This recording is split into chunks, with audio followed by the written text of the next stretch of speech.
Today's episode is all about the slow productivity approach, Doug.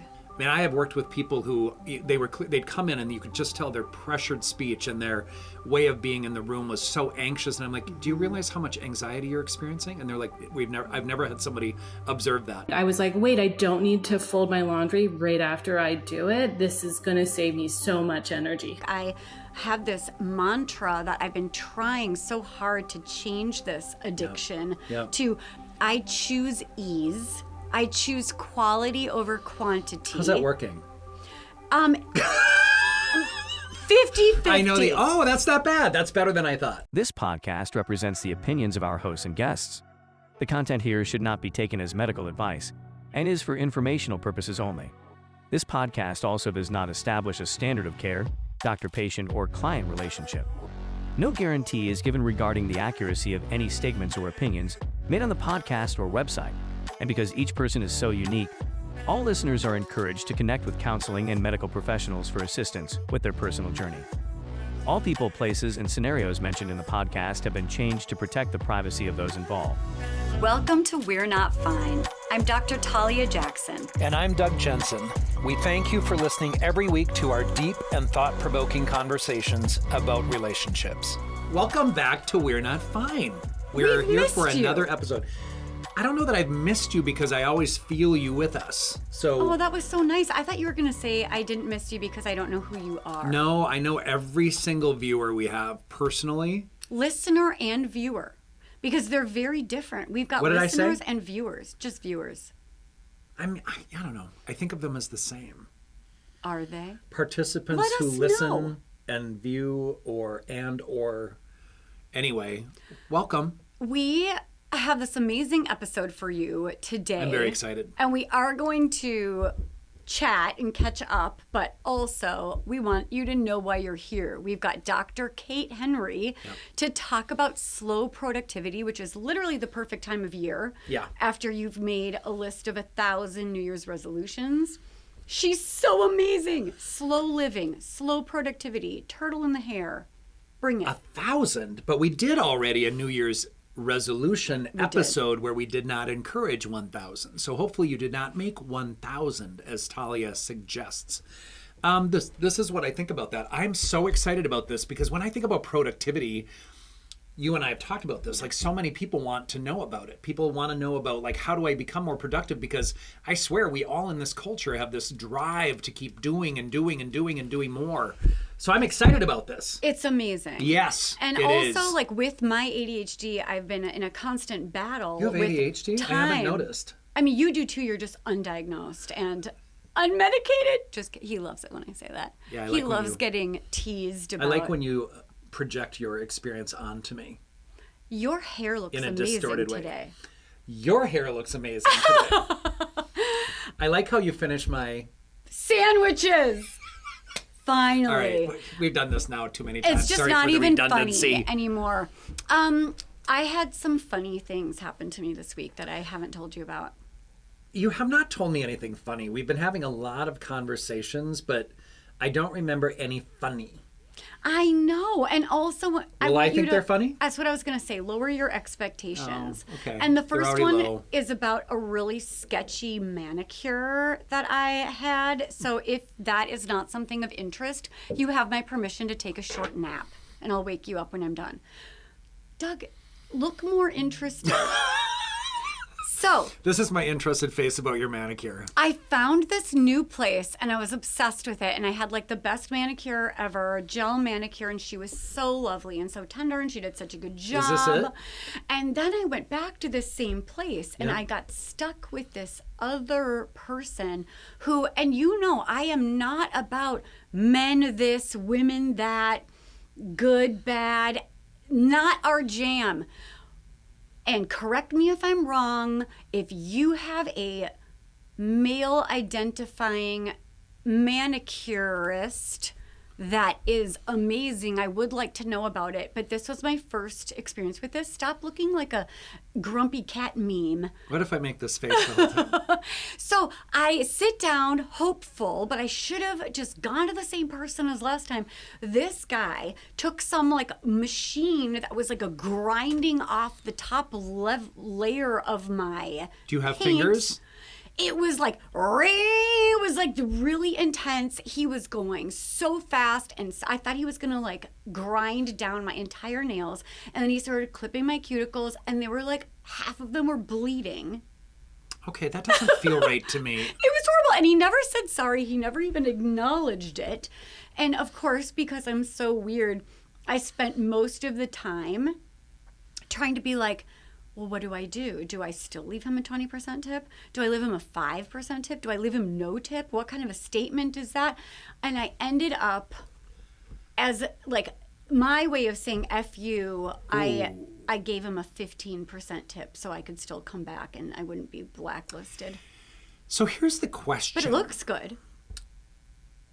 I do. The blood that's running down your fingers. I had to pay extra for that. I see. Yeah. This is what I want to say about that experience. And, we'll get into productivity with Dr. Kate Henry soon. But this is what I think about that. Like, the question is, do you give honest feedback? I feel like you need to. Like, I want honest feedback if I'm doing something in a crappy manner. I want something if I'm doing something mediocre or if I'm harming somebody. I want people to tell me, right? So I can make the shift. That wasn't or the change. The vibe I was getting from this guy. That he was available to it? That he was available to it. I don't think Plus, it matters. I don't know if I know how to do that. I'm going to teach you how to do that. So I'm not liking that my fingers are bleeding.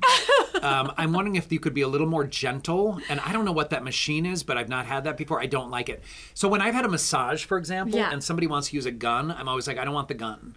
I want like digging with your hands.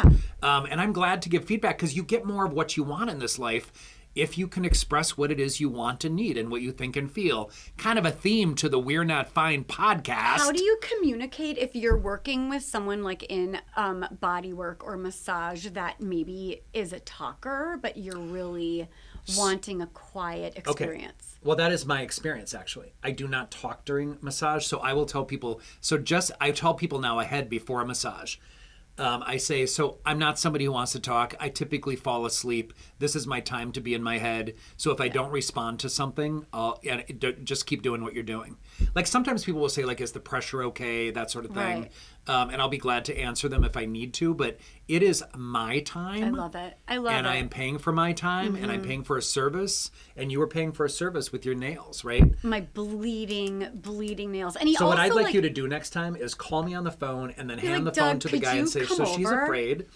But I'm going to tell you, you are like ripping her fingers apart and she's going to have stumps. And he did this like a really weird thing where he would like paint one nail and then have me put it in the gel UV thing and then paint one nail on the other side and have me, it was like the weird, like clearly so the guy he was needs making feedback. it up. I mean, here's the deal. Along. Like, I think people should give people feedback. If they're doing something that could be improved upon, nobody does better unless we're given feedback. But would you consider feedback that I'm just going to call in advance and make an appointment with the woman that was amazing? I don't think that's feedback. I think he then doesn't learn. Like, he didn't do a good job. It was weird. It's weird. Whatever machine bad. you used on me that is used to sand wood, I don't want you to use that on anybody anymore because it hurts. And then when you cut my fingers open and I'm bleeding. It was not my favorite. Yeah. I think he doesn't know that that's not a good experience. Yeah. So I have had some manicures. I've had some pedicures. If somebody made me bleed consistently by cutting my fingers, I'd be like, ow! That hurts. I just had I might punch them too, but that would be inappropriate. Grumpy cat meme face. Do you want to know what else exciting happened to me this week? I think so. Was that your funny story about your nails? Because that's not funny that you got hurt. This one's kind of comical. Okay, tell me about your comical. Yes, 2 days ago, I started getting these emails from Chewy.com. That's a pet place. Yes, it's like pet food. Yeah. And it was like, your order is on its way, like order received, order confirmed for $3,996. And then like 2 minutes later, Another order for $4,500 and some dollars. Did you Chewy.com. get fraud? $20,000 of dog food. And it was coming to your place? But that's what I don't understand is the shipping address was my house, and some of it was on my Amex and some of it was on a debit card, but it was through PayPal. So I don't know what's happening, but a bot from somewhere has my information. Do you know what's hilarious about that? If you wanted to get back, hilarious. It is kind of funny. Like if you wanted to get back at somebody, which would be passive aggressive, and I do appreciate direct feedback again, I'm just going to reiterate that you should let somebody know directly how their behavior affects you. But if they've let you know that they're upset, hint, hint, and you just don't listen to them, hint, hint, and they send like 20,000 pounds of dog food or fish food to your house, that's hysterical. Except for that I paid for it. Oh, but that's right. What you're saying. That's what I'm saying. Like, make you pay for it, and then you're stuck with all this food. It's a revenge. I love that funny story. Revenge purchase. What if they sent you a lot of parakeet food? That would be just as hilarious, if not more hilarious. And since my child has a parrot, I would take some of that off of your hands free. I would not pay you for it, though. Because that's not kind. You have to pay me $20,000 for a small parakeet. I love that somebody might have niblets. done that out of revenge, but again, they should have let you know right away directly that they were upset Was with it you? I'm getting the hint that it was you. I was trying to hint about that, but I'm not clever enough, nor would I ever do that. I think that's really not my style. I would just say, I'm really upset with you, Talia. And when you did this, it made me feel this. That's how I would let you know. When you make it sound so easy. It is easy. Friends, that's can't wait. enough of our nonsense. And without further ado, you will love this fantastic episode. It's going to change the way you see success and productivity. To you and you and you.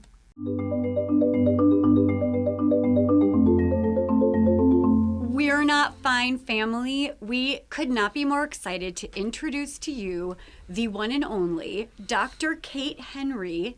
You are a productivity coach and an independent scholar who specializes in, get this, you guys, sustainable and well-being oriented productivity, which is like an oxymoron that nobody could ever imagine that productivity and well-being could go hand in hand. So she's going to teach us how. I might put them in the same category, though. And I will tell you, Kate, what is so striking to me about this particular conversation, I swear, since the pandemic, people have been struggling with this issue in particular. So I'm very curious what you think about the impact of having been at home for a couple years, the impact of so many businesses closing and people struggling with motivation, combining that with some political strife in the U.S., combining it with racial issues from our very own city here, the George Floyd murder. We have so many things that have, I think, just been crashing at people's sense of like motivation and productivity. Yeah. So I'm delighted by this conversation. Did you have more on the introduction of this beautiful person? Yeah, I was only halfway through. Okay, I interrupted you. Well, it felt because really it wasn't relevant. very productive. Because I was moving too slowly because... Tell me why. Today's episode is all about the slow productivity approach, Doug. Can I talk now? No. I want to talk. She combines her research and practices of productivity, intentionality, and mindfulness, offering tangible steps to achieve success on people's own terms, which I think is incredible. And you also are the author of the book Tend to It, a holistic guide to intentional productivity. And we literally cannot wait to hear more about this revolutionary approach. And I'm not sure if it's revolutionary or if I'm late to the game, to tell you the truth. I'm going to go that it's revolutionary because Kate is on our show. Right. So whatever you have to say is going to be the first time anyone has heard any of this. We discovered you and we discovered this approach. And that's when it was invented, 2 days ago. I don't talk very slow, so I don't think that's going to work for me. But Kate, I'm kind of just so curious. Like one of the things that people get asked all the time, like in our profession, is what made you want to become a therapist? What made you want to do this work and all that sort of thing? I kind of want to know, we want to know everything about your journey in kind of focusing in on this, slow productivity, all the other concepts Talia said. Tell us about your journey. Yes, absolutely. Well, thanks so much for having me. I'm thrilled to chat with both of you today. And my journey to get to where I was a little rocky, which many of our journeys are. I was, and I guess still am, a lifelong academic. So I decided at a very young age that I was going to become a professor, become an English professor. And every single thing from the time when I was really a child was in service of reaching that goal. So poetry camps, publications, my undergrad major, an MFA in creative writing, a master's and a PhD in rhetoric and composition. Yes, I did 10 straight years of grad Wow. school. I kind of love And that, though, Kate. it was great. It was fun. However, in 2017, I discovered that everything shifted. I developed chronic health conditions, very severe chronic back pain that made it such that it was very difficult for me to sustain the speed and the really workaholic approach I had towards my productivity. And at that point, my trajectory that I had been working towards for decades really shifted because I had to accept that pursuing a tenure track professorship really was not going to be accessible to me with the needs that I had for caring for my body, the limitations I had to put on my work and the way I was approaching it. So I acknowledged that I was a workaholic and I had to completely shift. So at that point, I discovered, okay, the way I've been doing productivity, it's not going to work for me anymore. I need to relearn how to be productive in a way that's accessible and that will work for me with my chronically ill body. And I endeavored to spend a year, which became 2 years, of researching and practicing and learning about productivity and slow living, personal development. And I blogged about it every single week for 2 years. So I was trying out all these tools, developing this very robust toolkit, which of course led me to the path of identifying, wow, my productivity is not accessible to me as a chronically ill person. And our conceptions of productivity as a culture are really not accessible for anyone, whether you're chronically ill or not.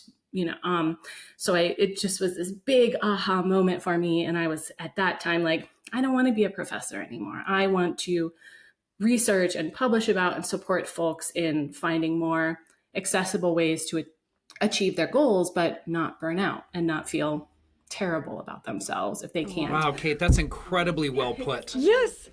Yeah, that's wild. And Okay. I love that you did all of this sort of out loud before it was wrapped up in a bow, but sharing your process of, I'm assuming that it sounds so beautiful and, I'm going to figure out the best way. I'm going to do a quick pivot. I'm going to reassess and create a new way of being productive. But I'm assuming that there was some sort of a grieving process of letting go of this dream it sounds like you've had since you were a child. Yeah. So how was that for you? How did you manage that grief? Or maybe there wasn't grief. I don't know. I don't want to assume. Yeah, well, there absolutely was grief. And for me, that grief was multifold. One part was that I could no longer participate in academia in the way that I had been forever. And in academia, doing the bare minimum is not enough to get you a job. You have to do your coursework, do your publications, but you have to do things that will make you stand out in order to apply for and be successful at achieving a job that everyone else is applying for. So there was some real grief in the fact that I was not going to be as competitive as other folks.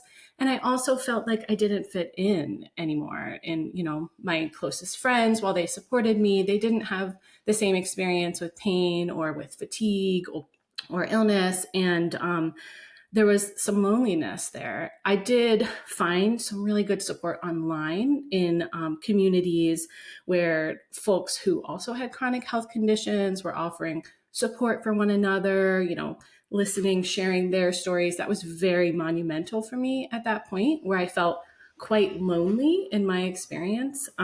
So that was very key to me. And I also, in moving through that grief of learning to live a new experience with my energy and the way my body felt, I was led towards the disability justice movement, which was really aligned with my politics and my interests in accessibility. And just for your listeners, for folks who are like, I've heard of disability justice, I'm not sure what that is. So disability justice is an intersectional approach to supporting folks who are disabled or sick or chronically ill.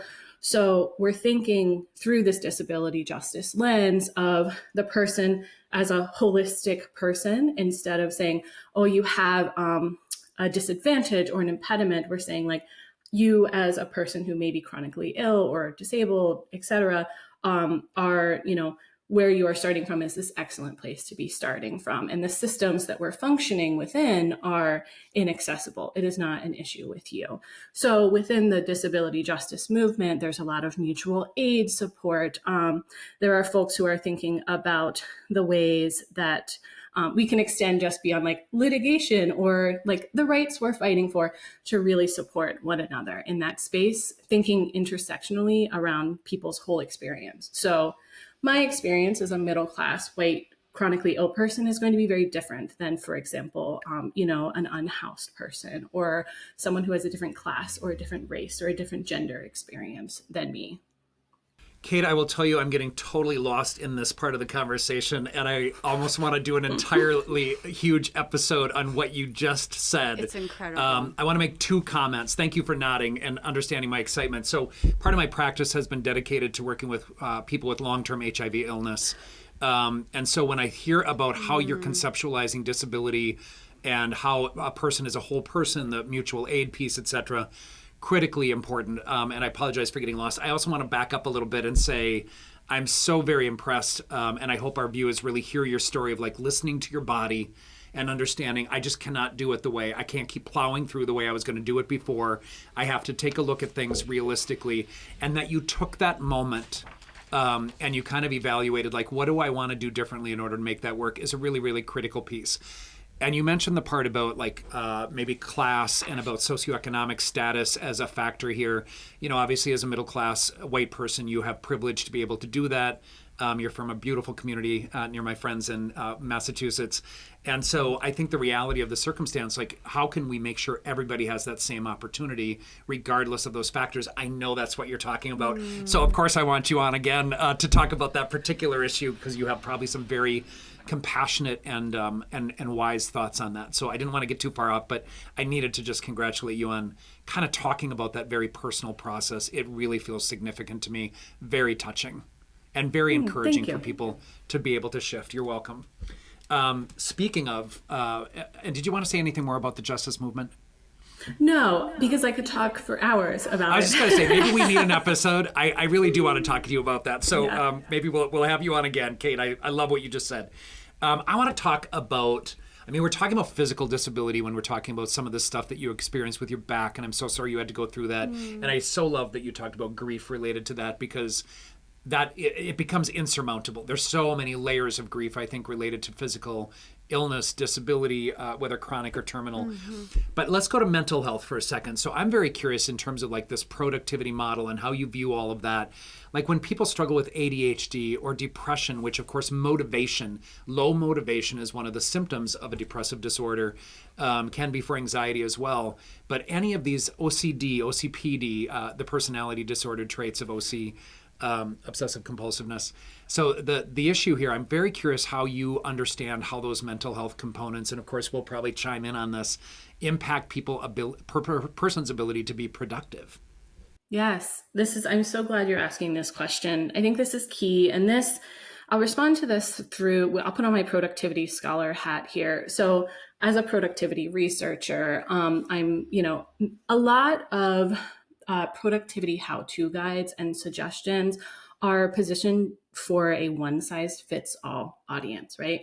And productivity scholars often are focusing on 3 key things. They're focusing on time management, focus, and energy levels. And my interest, because I am passionate about supporting folks who live with chronic health conditions, I'm also thinking about how our mental health, how our physical comfort, our physical energy, the way our bodies feel, are also personal resources that affect our productivity. So I think thinking about neurodivergence and mental health and productivity, the first thing we need to do is acknowledge that this one size fits all approach to productivity is truly not one size fits all. I can't tell you how much I love the idea that they're personal resources, which takes away the shame of if you're struggling with motivation or focus or concentration, you're just lazy, you're not pushing yourself hard enough, you don't have discipline. It's just like try harder. Right. It's just like such a simple thing. I just really wanted to highlight that the personal resources, and not everybody has the same personal resources for whatever internal or external reasons. I love it. I do.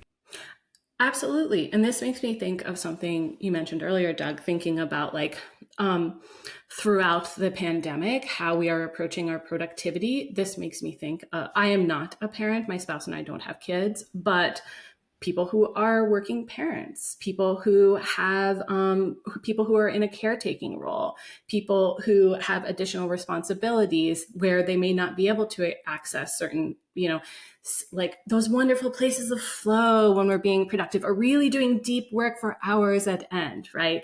So, and certain things that might work for me aren't going to work for my spouse who has ADHD, right? So this idea that if we just pick up these, I'm going to just do what this person tells me to do. It's not, you may not be able to access that. Just like for me, I could not do one of the 5 things you need to do before 9 a.m. And I'm like, I don't even start my workday till 10 a.m., So that's what comes to my mind. But I'd love to hear your expertise on this as clinicians as well, when you think about, mental health and neurodivergence in terms of productivity and accessibility. Yes. I feel like that whole idea of inaccessibility is so powerful, because as someone who at the age of 45 I was diagnosed with ADHD, but of course I've had it forever. I just didn't know what it was called. But I always felt like I don't have as many minutes in the day as everybody else, clearly, because everybody else seemed to be getting things done. And there is some very strange way that my brain experiences the movement of time or to-do lists and checking things off. And I think that it's so important to be paying attention to it, just like you said, as these personal resources, that if you're not sleeping well, if you are generally overwhelmed, a 3-point to-do list is going to just take you down for the day. And there are so many, if you look on Instagram, so many memes and whatnot about ADHD and how it's I'm paralyzed because I have 5 things to do on my to-do list, so I'm just going to stay in bed all day. Or I have something to do at 2 p.m., so I'm going to be anxiously pacing back and forth until then. Or, with depression. Do you want to talk about the other? I personally have experience with ADHD, and clinically we have a tremendous amount of experience with all of the other mental health disorders. I agree with that. I want to say a couple things about that. As clinicians, what we do, Kate, is we assess, right? Like when someone comes into my office, if they're saying I'm procrastinating, I'm struggling to get my PhD done. I had 2 clients that were all but dissertation ABD. And so, there were people just really struggling to complete that process. And I know kind of behaviorally how to manage that and help people kind of break things down, prioritize, make sure things are reasonable. Like I would tell one client, do 1 page this week. And he'd be like, well, I can do more than that. And I'm like, but you're not. Right. So let's figure that out. But I will say, Kate, one of the things that I go to right away when it comes to any of these mental health diagnoses is that my job is to make sure I understand what's going on. So I end up really understanding, even if somebody says that productivity is their issue, or they can't clean their house, or they can't, complete job responsibilities, et cetera, or they're struggling to manage their household. That's right. You mentioned something so beautiful about what it means to be a caregiver or a caretaker or a parent or whatnot. And I think everybody has their own story about that. But the truth is, you add pieces to that puzzle, and Talia and I often talk about this. I'm an empty nester. You're not yet an empty nester. but I still find myself busy as hell. Like I just cannot find any time to do anything in my house. So I kind of laugh at myself. I'm like, when did I fill this puzzle piece? And I'm like, oh, you started a podcast, Doug. That's what you did. So, I mean, I think there's a part of this, Kate, that I really want to, just from the mental health point of view, like our role is to really understand, and it really would just be so amazing to work with someone like yourself to say, like, on my end, this is what is their diagnostic piece, this is where their symptomatology is, and this is what I'm dealing with in terms of managing those symptoms so that they can work with someone like you on understanding how productivity might work for them. Because I really do think, like, people need to get to a certain level of being able, it's kind of like antidepressants. I always tell people the goal of an antidepressant or the goal of an anti-anxiety or antipsychotic or whatever you're taking is to get you to a functional level where the stuff that we're working on can actually happen. So that's what I would say about mental health. Like regardless, like when you say 100%. I found out at 45. Right. Like you needed that information. How helpful is that? Oh my gosh, it was incredibly validating because all of a sudden at my fingertips were thousands of resources that other people have, you know, the suggestions and tips and tricks. And I mean, just incredibly validating to realize, oh my gosh, I've been doing the best that I could be doing with what I knew about what was going on for me internally. For sure. So that's been pretty powerful. And so going back to your question, like, you know, what do we think about that? It's really important to understand what the hell we're dealing with. I mean, I have worked with people who they'd come in and you could just tell their pressured speech and their way of being in the room was so anxious. And I'm like, do you realize how much anxiety you're experiencing? And they're like, I've never had somebody observe that. And I'm like, how horrible to be able to live with that, have to live with that and not know how it's impacting things. So again, assessment and understanding what's going on, making sure you understand so that someone can actually start looking at those puzzle pieces that you bring to the table. Do you know what's so interesting that what you just said is it's fascinating to see sometimes when people come in and they talk to you that they don't even realize what it is they're battling because it's just the way they've always felt internally their entire lives. Yep. So they didn't even realize maybe that they're crawling out of their skin with anxiety or that others don't. I mean, and so it's incredibly validating to just put that out there. And so, in order to do, I mean, that's why, you know, when you talk about time management and focus and energy levels, we all have to take a look at why those things are happening. And oftentimes, like energy level in particular, if somebody's dealing with chronic energy depletion, I would likely refer them to a physician, right? A medical provider of some kind. Like, is there something else going on that we need to know? Like all the rule outs, like in my training, you know, it's assess, rule out. Right. And so we got to make sure that everyone is maximizing kind of who they are. And that's why, Kate, when you talked about like recognizing your back pain and recognizing your own kind of physical experience, I'm like, great work. Yes. I don't think most people have the opportunity to take a moment and really think about that, but it was so touching to me when you talked about it because you took a moment to say, this is what's going on for me. I have to listen to it and I can't just go around it. I have to go right through it. So such an impressive process you've had. And it sounds like it was not a quick fix for you at all. No, it wasn't. It was, and this is, I think, incredibly common for folks who live with chronic health conditions, that my own journey to getting a diagnosis took 3 years. So I did not have a diagnosis and spent thousands and thousands and thousands of dollars seeing specialists, getting every test and trying all these things. And, eventually did get diagnosed with chronic Lyme disease and chronic Epstein-Barr virus, both of which really affect my energy levels. My gosh. And you have amazing medical providers in Boston. Well, and I do. And I have my amazing doctor. She's in New Hampshire. Like there's wonderful support, but it was crazy making to have 3 years of like, I know I have this pain and my fatigue is just off the charts. And like, but it looks fine on all of the tests. And like Lyme disease tests are notoriously, give false negatives, so it was just a very, challenging time to get there. I was lucky to have like my wonderful spouse. My dissertation advisor was so supportive. So I did have support to move through that, but it was quite challenging to navigate. Well, and I want to say the message that I would love our viewers to hear from that is you got to keep going. Don't give up. Listen to yourself. Trust yourself.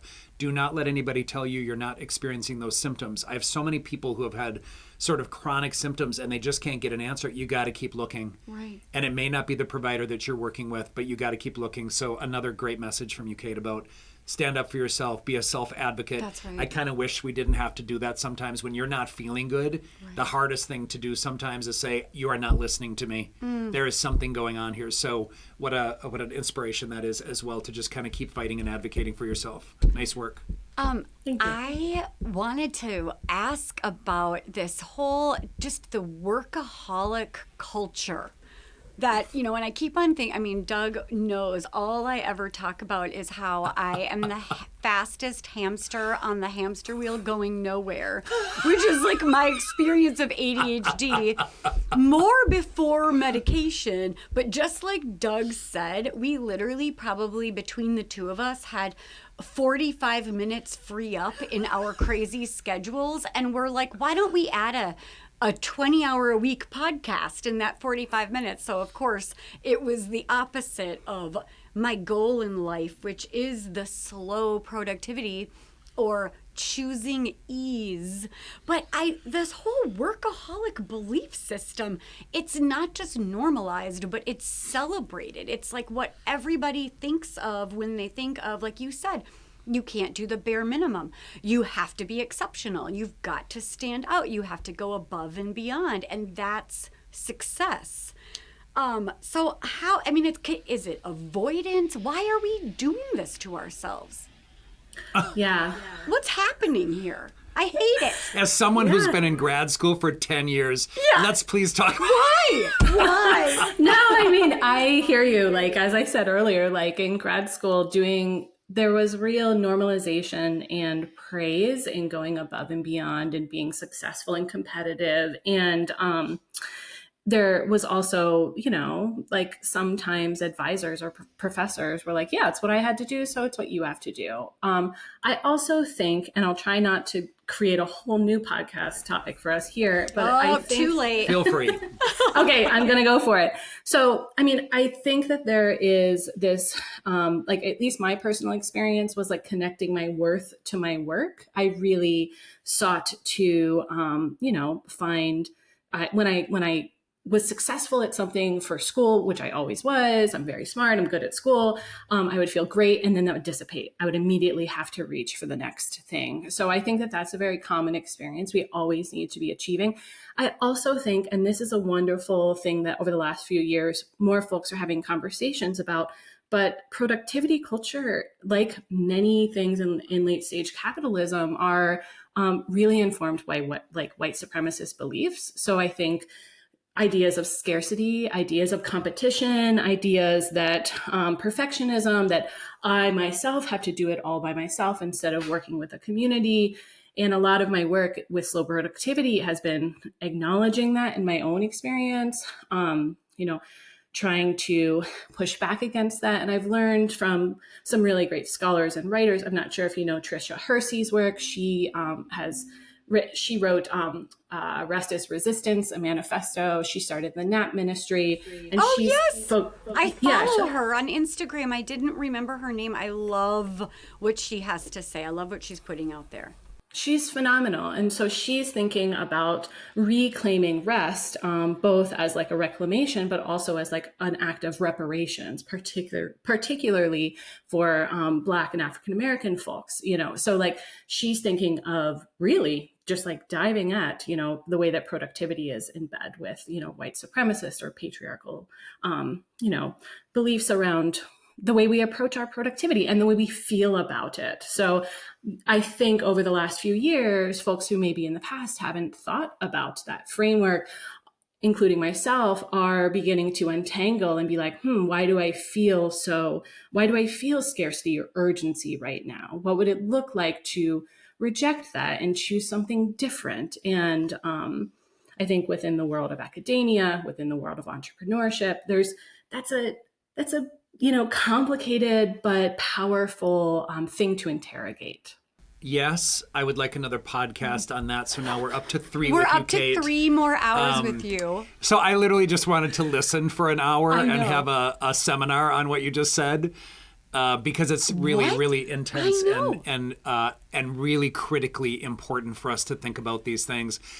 The way that you just said, it made you think about why are you so focused on scarcity, for example. I loved when you said that.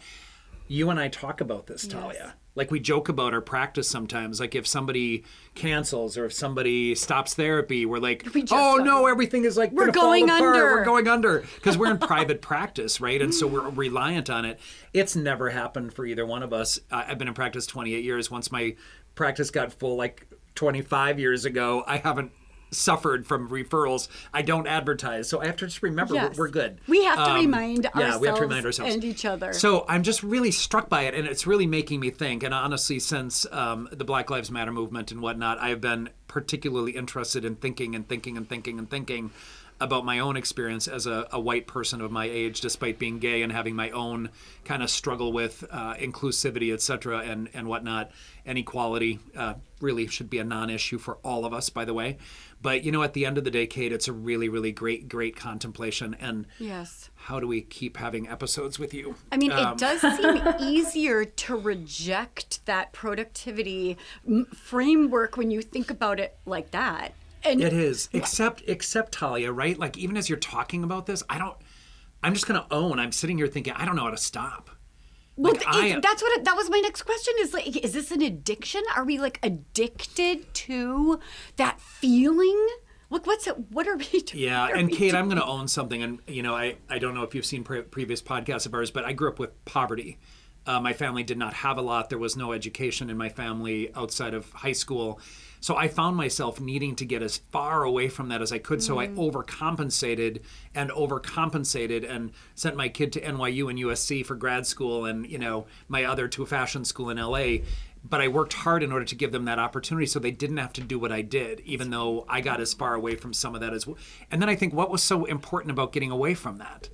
Right? Like that's really what you're saying. Like what are those values that I'm doing? And talk about patriarchy and talk about capitalism and talk about Right. all of our messages. Really big conversation. I see here. One of the things, Kate, that I'm loving about this interview, you have this excitement even in your eyes about these conversations. So yeah, we could go a long way with this. Yes. Yeah, we could. Also, USC is a great school. My best friend teaches at USC. She's a Sweet, professor. yeah. So it's, but I hear you. And I'd like to think about what you just said, Talia, like around addiction or this like compulsion to work. Like I'm not sure if you know this, Doug, but I am in recovery. I've been sober for 10 years I did not know that.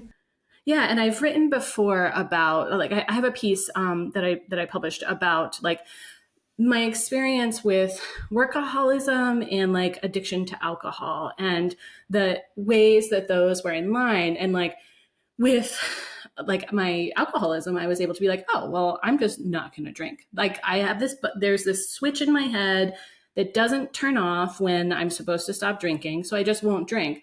But obviously with my work, I can't do that. It's not possible to just be like, well, I'll never work again. So I really had to like utilize tools. I really had to like externalize my approach to productivity. For example, using like automated to-do lists that once I checked off my things for the day, it was like, Kate, you're done for the day. Like, go relax. Or like really the concept of like slow productivity is reimagining productivity through the lens of slow living. And like slow living is where like again, 4th podcast episode, slow living, but like, slow living is like, for example, valuing quality over quantity. Like we're really like creating spaciousness in our days so that we can reflect and make very intentional decisions around how we want to expend our energy. Creating and when we approach spaciousness. yeah. And like when we approach productivity through that lens, we are like, the approach becomes less like, how can I be as efficient and effective as on purpose and get as much done as I want? And rather, like, how can I be very mindful around the way that I'm approaching my productivity? I love that you're using the word mindful. Of course, that's like being in the moment, making sure you are paying attention to yourself, paying attention to what's going on. I am going to, and I've thought about this forever, but like I'm off this week. My kids are home for the holiday from LA and Chicago. And it's very hard for me to just sit. Like I find myself always thinking, what food do we need? What do we need to prepare? What decorations do I need? Do I have all the gifts wrapped? Do I have everything purchased? Right. I have like 3 more dining events with friends over the next 3 days. And it just gets overwhelming. The whole thought of like having a checklist, I need to think about that. And then like, you're and then done resting for the at the end of the day. day. I don't know what that would be like. And then I start to think about siestas, and I think about other cultures that do things differently. And it makes me really Superior. think, I know. We just do this so shittily. Yes.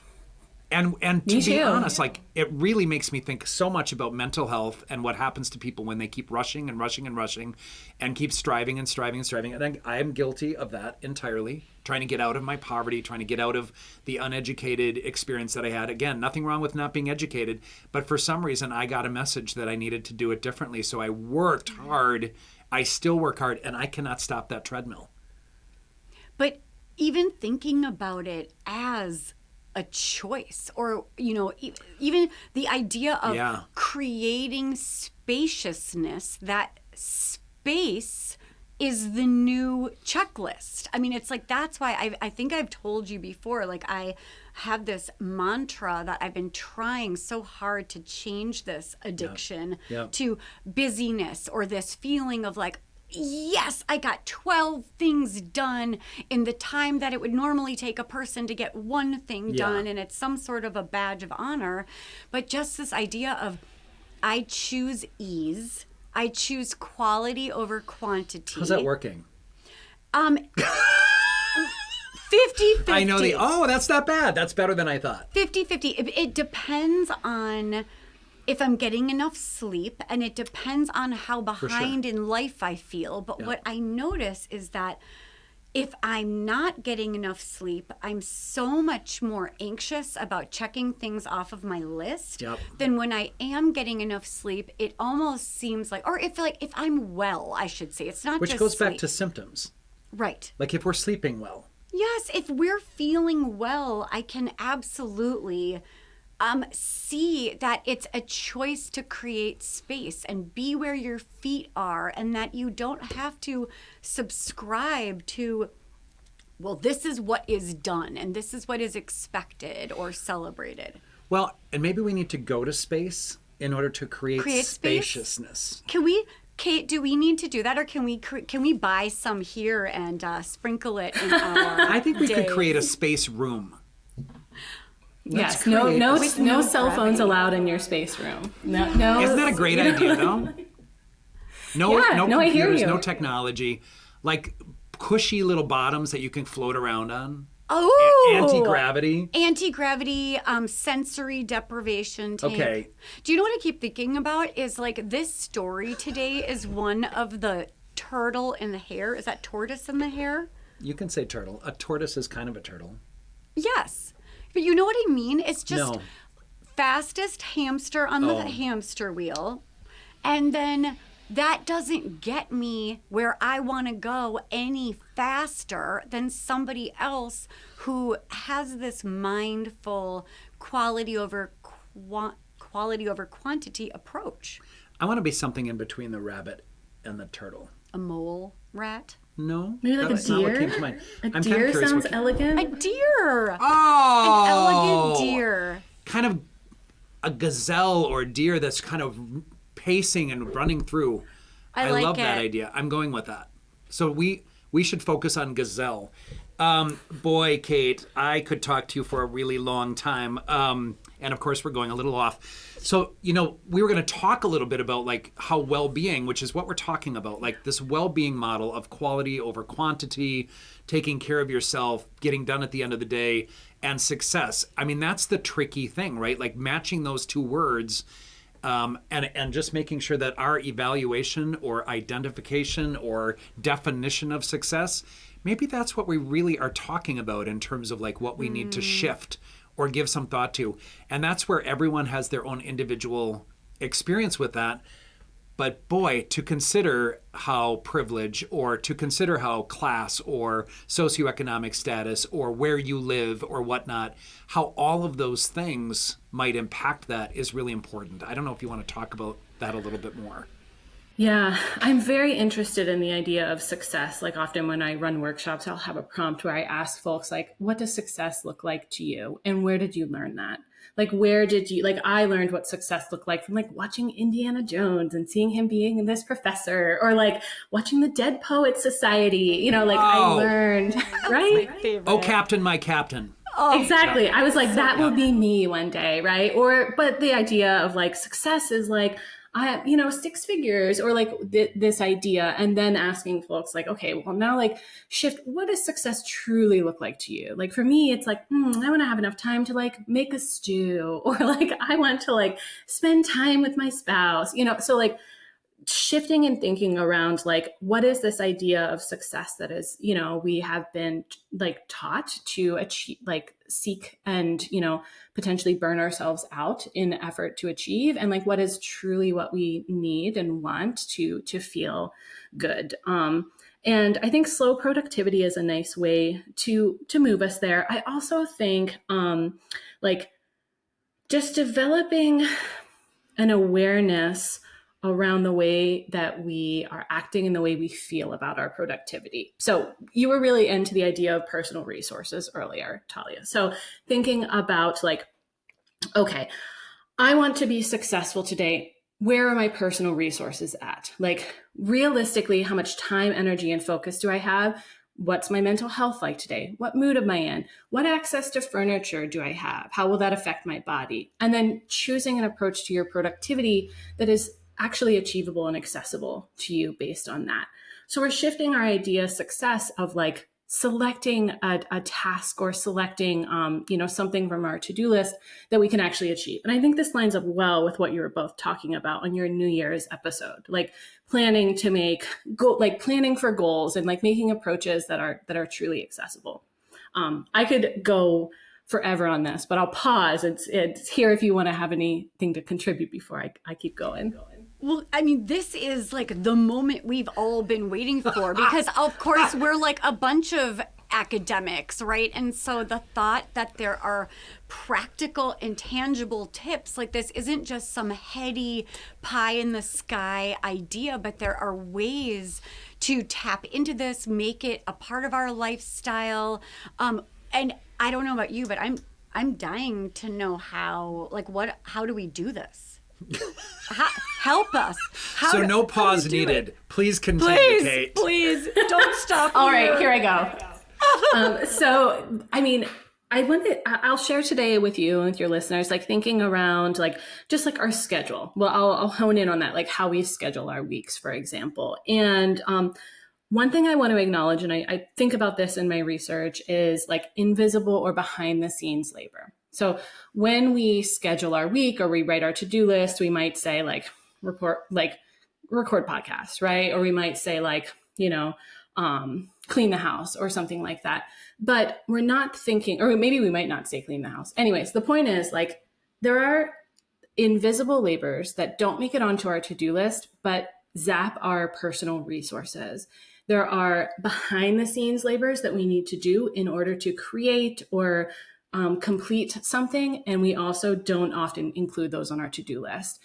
Then we may feel like I didn't accomplish anything today, or why am I not further ahead? Because we're not accounting for all of the things we need to do, like caretaking, like, particularly if you have fatigue. I've been doing some research recently around like chronic fatigue syndrome and long COVID and like post-exertional malaise that can lay people up for, like hours to days to weeks, right? So when you can acknowledge all of the energy, time, focus, expenditure you're doing on those tasks that might not make it onto your to-do list, but maybe like, domestic labor or care work that you're doing, which is traditionally not acknowledged, right?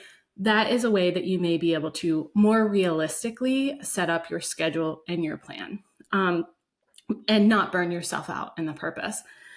Another thing that this makes me think of, and I always love to shout this out because it was really revolutionary for me, is Sarah Knight's must-do method. I'm not sure if either of you know Sarah Knight's work.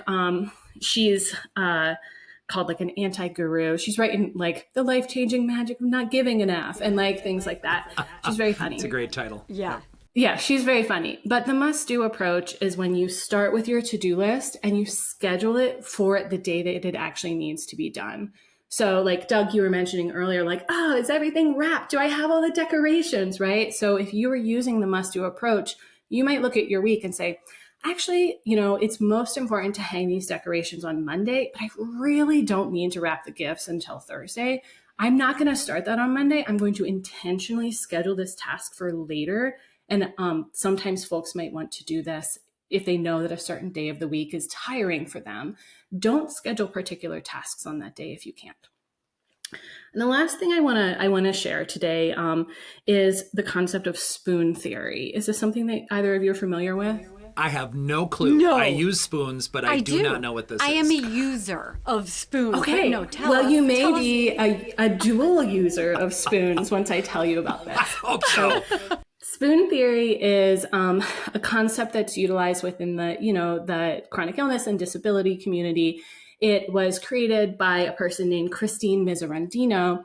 And the idea is that, it is a metaphor to communicate and measure our energy levels. So the reason it's called spoon theory is because Miserandino was at a restaurant with her friend who was not chronically ill. And she was trying to communicate what it was like to live with energy levels that were unpredictable. So she held up a bunch of spoons. I've got pens here, but she held up like 12 spoons and was like, this is your units of energy for the day. You have to spend these on things like cooking, showering, commuting, going to work. So you use all of your spoons up. You have one left at the end of the day. You have to cook. You have to shower. What are you going to do? You can't do both. And the idea with spoon theory is that it changes every day. I may have 12 spoons or 12 units of energy on a certain day, but if I'm experiencing a chronic illness flare, I may have 3. So how do I choose how to utilize my energy levels then? This can be helpful to communicate to other folks, like my spouse who's not chronically ill. We use spoon theory. So I can say to them, like, I really only have like 1 spoon left. Can you do the dishes tonight? Or like, I can't, can you carry the laundry upstairs or, whatever. And they can help me out. So spoon theory can be a great way to, some chronically ill folks like to use this to check in and say, like, what are my spoon levels like today? What tasks do I need to prioritize if I only have, enough energy to maybe do 2 things? It is revolutionary. What an incredible way to think about it. I have so much I want to say about it. Say some of all the things. Can't I say everything that I want to say? That's enough out of you. Really? That really works with me if you try to make me not say something. Say more. First of all, Kate, I love the concept. I went multiple directions with this. The thing that I loved that you said is that it does change from day to day. It can change from circumstance to circumstance. I think about all of the stressors that people experience in their lives, losing a job, losing a loved one, whatever it is, those are going to change how many spoons you have, right, at the beginning of the day or during the day. And that can change during the day. So I appreciate that it's kind of an ongoing assessment of how many spoons.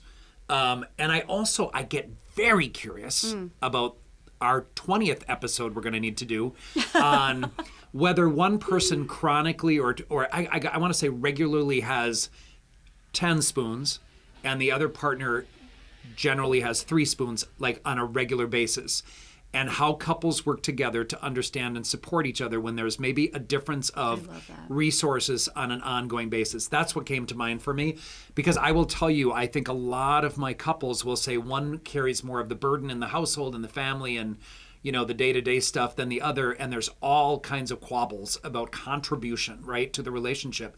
And when you take a look at it this way, somebody has to decide in some ways, am I okay that my partner generally does not have 10 spoons on a regular basis like I do? So resentment isn't built over time. What do you think about that? I'm curious what comes to mind for you.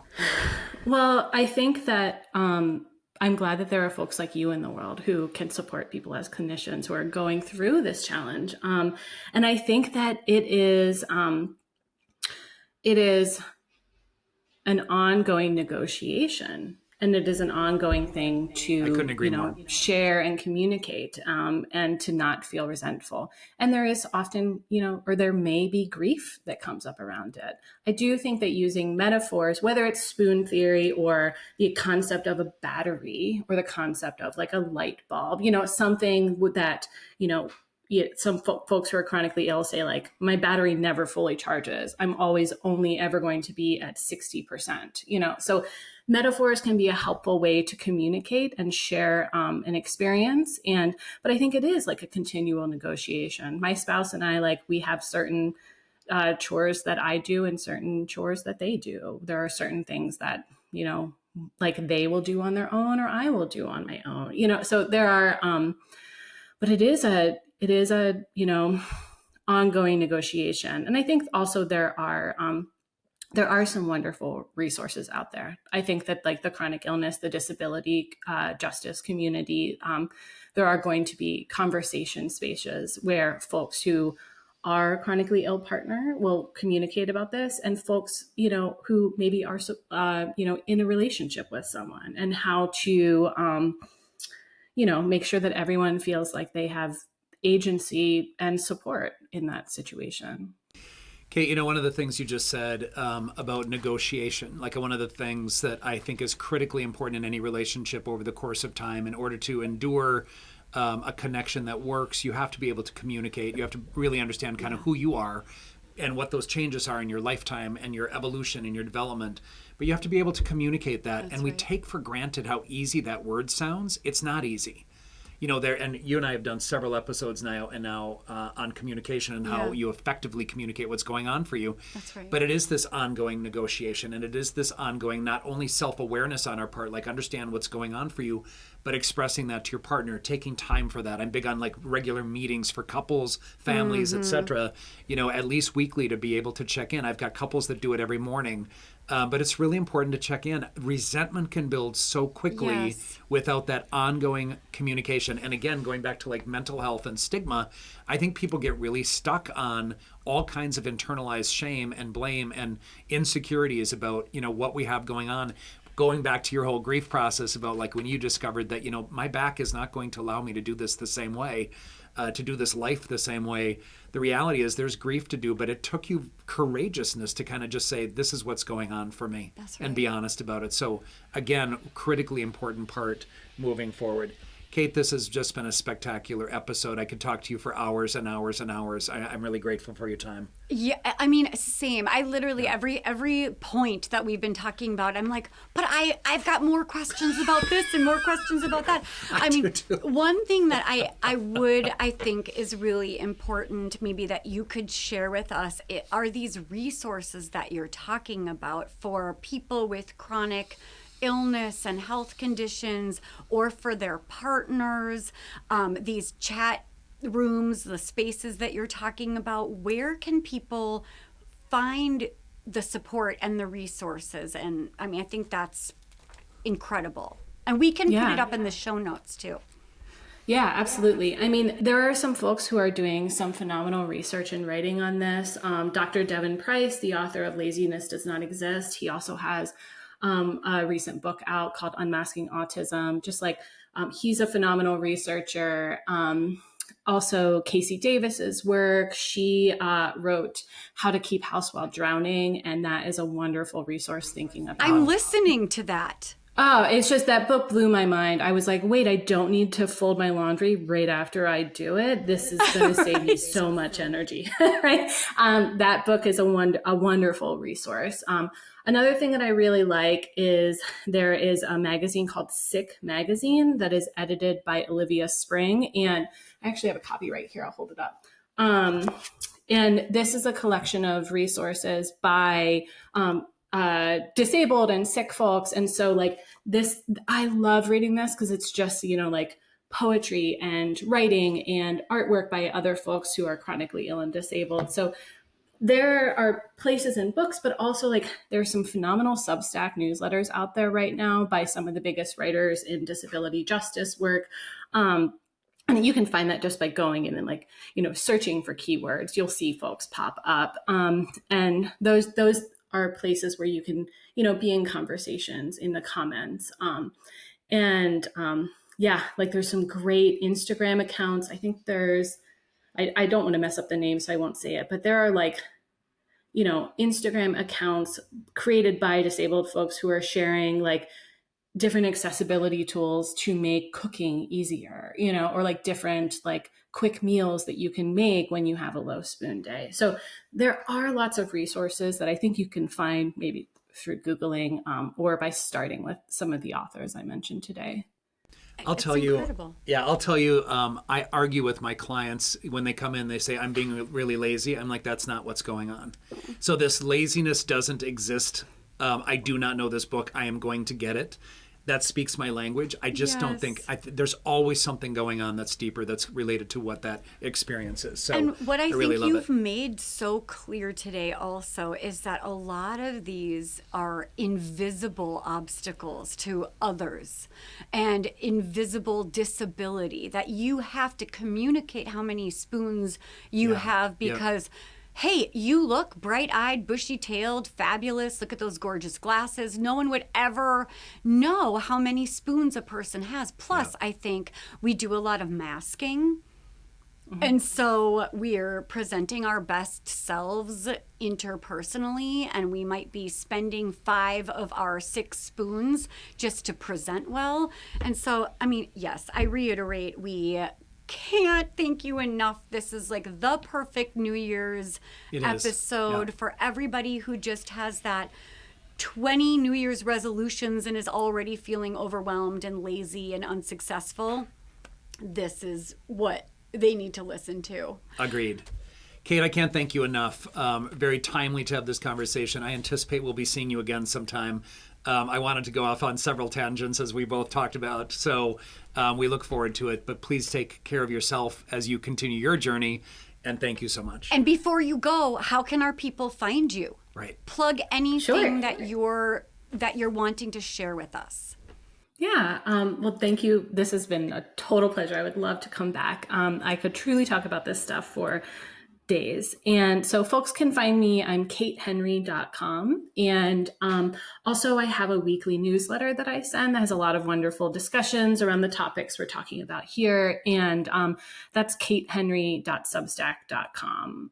That my Substack is called Tending. I really have a theme here with tending. And so it's Tending with Dr. Kate Henry. I also have a monthly Q&A there that folks can submit questions and I'll answer them.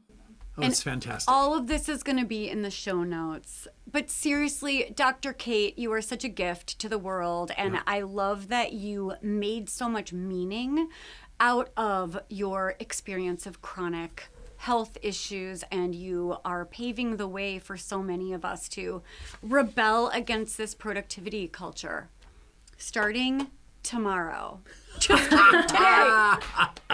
Thank you so much. Thanks so much. Take care of yourself, Kate. And for those who subscribe, we have a special little addition adding on to this if you stay tuned. Did you love it as much as we did? She's spectacular. She's phenomenal. I found that really enjoyable. I really could have talked to her for a really long time. I know. There were so many questions I did not ask, and I don't know if you fully appreciate the restraint that I exhibited. I did not notice your restraint, but I do appreciate it. You guys, if you loved this episode, do you know what would be really fun is if you liked and subscribed. And that not would be amazing. Only are we on Spotify, Apple, and wherever you enjoy your podcast, but we're also on the tube of which is YouTube. Not Pornhub, but YouTube. That's right. Same diff. No. And send them to friends and send them, like, share them. Friends, enemies. I think we told you notoriety is just as good for us as fame. And if you have any questions for us, any mental health questions, any relationship questions, any life hardship questions, any circumstances that are just driving you freaking nuts, please go to we'renotfine.com. We have a space for you to anonymously or non-anonymously give us your information and your question, and we would be delighted to talk about it on the podcast. And we will dedicate a podcast to your topic. We would love that. So please feel free at any point. And again, anonymous, if that makes you feel like it's an easier way to go about that. Or phenomena. Phenomena. Are you at all distractible? And we're on social media as well, as you probably know. And if you don't, you should, because our amazing editor, Alex Ray, makes these unbelievable 1-minute clips that are so funny. He catches the funniest. We love Alex. So lucky for our team. Jesus. You should see the edits. They're hilarious. Okay, cat meme.